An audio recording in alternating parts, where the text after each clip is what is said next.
Saudara-saudari yang terkasih,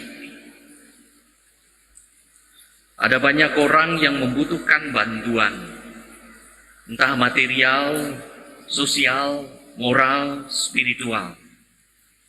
Orang miskin, kesepian, bersalah atau berdosa, sesungguhnya membutuhkan pertolongan untuk keluar dari persoalannya. Apalagi jika dirinya tidak mau dan tidak mampu keluar dari masalah. Kadang kita greget, jengkel, bahkan marah, mengapa orang tersebut, apalagi sahabat dan kerabat dekat kita, tak mau dibantu keluar dari masalah, tak sudi dibimbing ke jalan yang benar. Berbagai nasihat dan kiat telah diupayakan, tapi tampak sia-sia, sampai kita berpikir, dengan kata apa lagi kita bisa menasihatinya, dan dengan laku apa lagi kita bisa membantunya. Padahal kita dengan tulus mau menolong dengan tujuan mulia, agar ia bisa hidup selamat dan penuh berkat, bahagia dan penuh sukacita. Itulah kiranya yang dihadapi Allah saat hendak menyelamatkan manusia yang terus-menerus menolak tawanan Allah.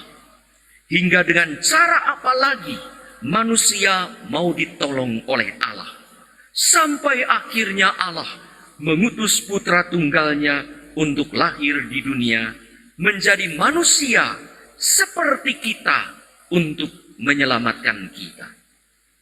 Kita ingat dalam kisah penciptaan, manusia diciptakan sama, segambar, serupa dengan Allah.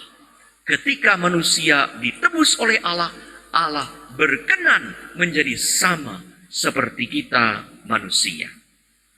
Ada satu cerita ilustrasi. Pada malam Natal, seorang pria menolak permintaan istri dan anak-anaknya pergi ke gereja. Ia berkata, "Pergi sajalah ke gereja. Mohon maaf, saya tak dapat mengerti mengapa Tuhan mau menjadi manusia. Itu adalah hal yang tidak masuk akal bagi saya.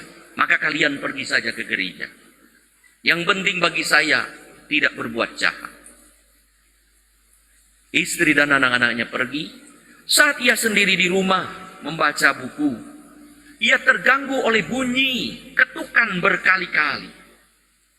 Ketika ia membuka pintu masuk, ia menemukan sekumpulan burung terbaring tak berdaya di salju yang dingin, terjebak dalam badai salju, dan mereka menabrak kaca jendela ketika hendak mencari tempat yang berteduh, ada terang, ada kehangatan.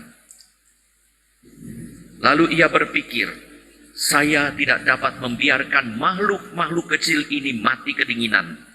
Saya ingin dan harus menolongnya.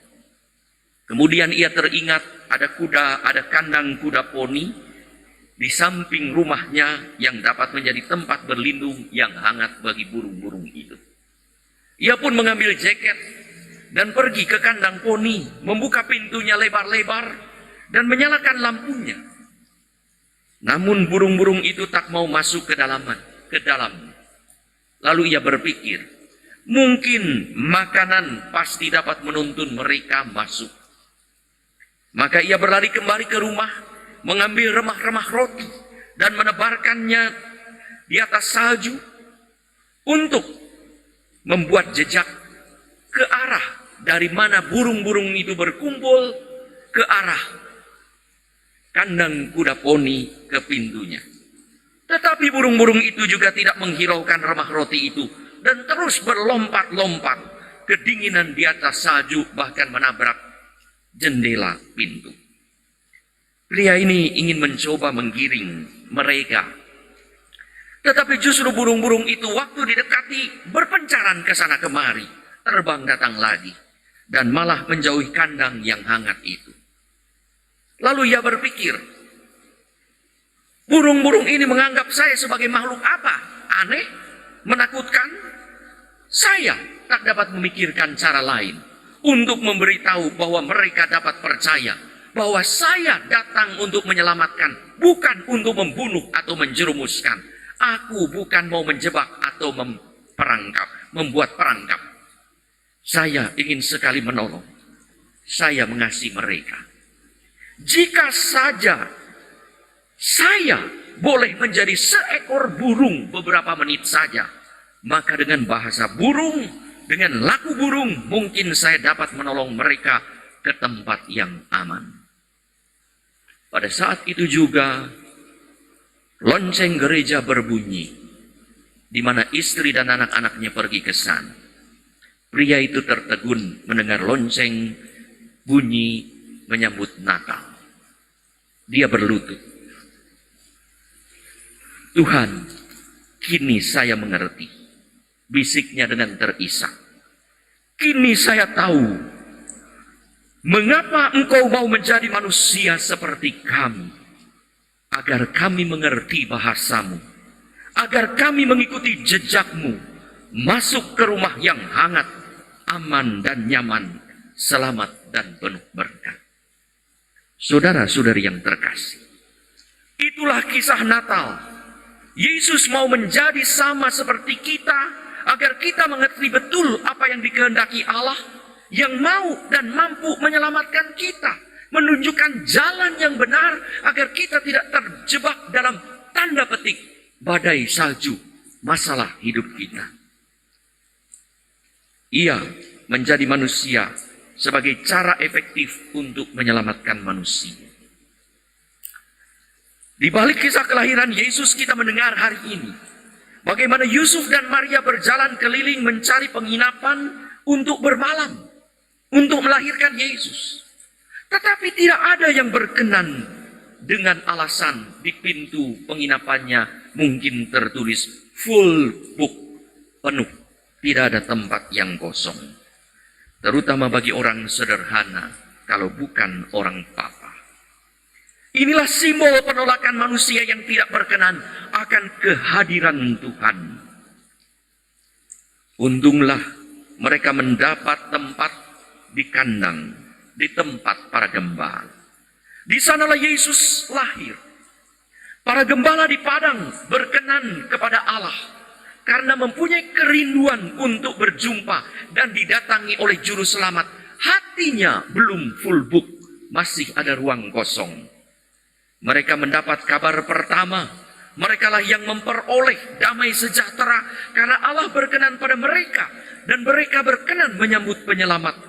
Walau dalam rupa yang tidak diduga, yaitu manusia. Mereka mempunyai hati yang masih memiliki ruang untuk Allah. Hati mereka belum full book. Saudara-saudari yang terkasih, Allah yang menjadi sama seperti kita, ingin mengunjungi kita masing-masing dan membawa kita ke tempat yang aman dan selamat. Ia ingin menjadi bagian dekat dan ada di antara kita.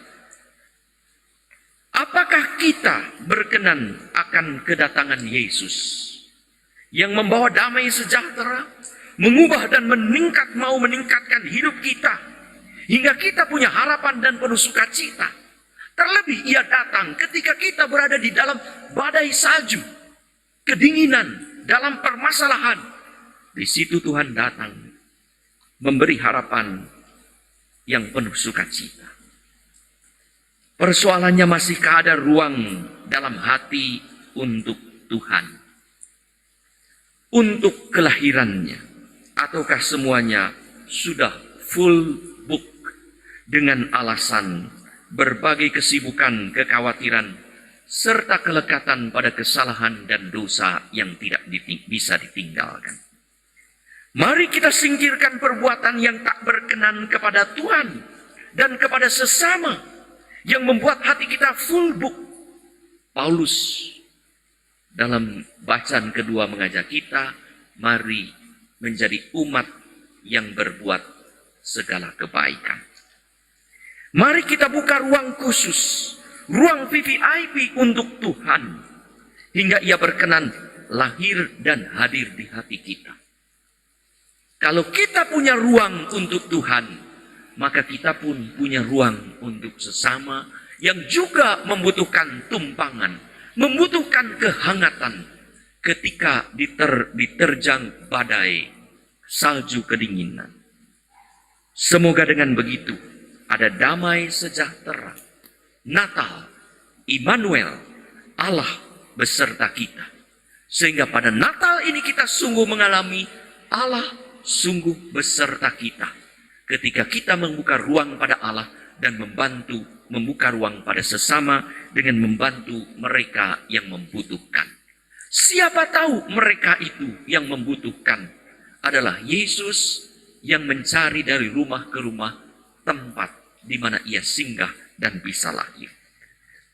Semoga ia dapat lahir dalam hati kita seperti juga ia datang mengunjungi kita. Seperti juga dialami oleh para gembala yang mendapat kabar sukacita. Mari kita buka ruang ini supaya ruang kita tidak pernah full book untuk Tuhan dan tidak pernah ada ruang tertutup bagi mereka yang membutuhkan bantuan.